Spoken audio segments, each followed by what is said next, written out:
कानून को वापस लिया जाए, आज आखिरकार संसद से वापस लिया गया। कौन सा बड़ा काम किया? गलती की आपने, बनाना नहीं था पहले आपको। आपने संविधान की धज्जियां उड़ा दी, ब्रूट मेजॉरिटी पर अपना कानून बनाया, जो स्टेट लेस सब्जेक्ट था उसको आपने अपने पास ले लिया, जिसकी वजह से 750 किसानों की मौत हो गई और 1 साल से किसान प्रोटेस्ट कर रहा है।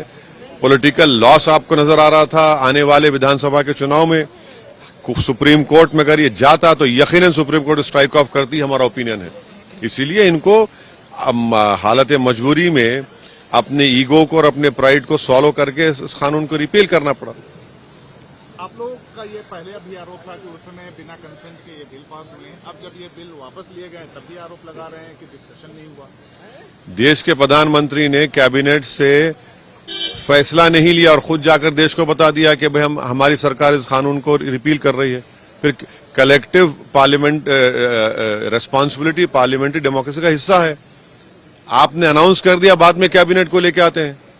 और अगर आप यहां पर डिस्कशन अलाउ करते, जो पार्लियामेंट के प्रेसिडेंट में है कि कई लॉज को, कवानीन को रिपील हुए, उसका डिस्कशन हुआ लोकसभा में, मगर आप नहीं चाहते थे कि आप पर कोई क्रिटिसाइज करे, आपकी गलती को बताए, आपको आईना दिखाए, इसलिए आपको ये पसंद नहीं था, तो इसलिए आपका डिस्कशन नहीं अलाउ करेंगे। अरे भाई, देश चलेगा तो संविधान से चलेगा ना। देश के प्रधानमंत्री हैं आप कोई गयासुद्दीन बालबन या नेपोलियन बोनापार्ट तो नहीं है, ये चंद्रगुप्त मौर्य तो नहीं है कि आप एक फरमान जारी कर दें हम सुन लें।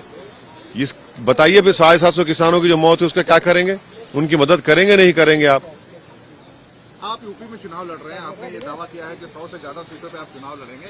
ऐसे समय में क्या ये सही होगा कि ये बिल वापस लिए गए और बीजेपी को फायदा हो जाए आने वाले चुनाव में?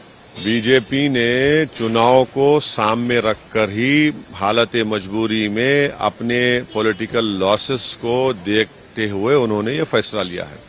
तो ये आपको घाटा पहुंचा सकता है आगामी चुनाव में, ये बिल वापस लेना सरकार? किसको पहुंचा सकता है? आपको। हमको?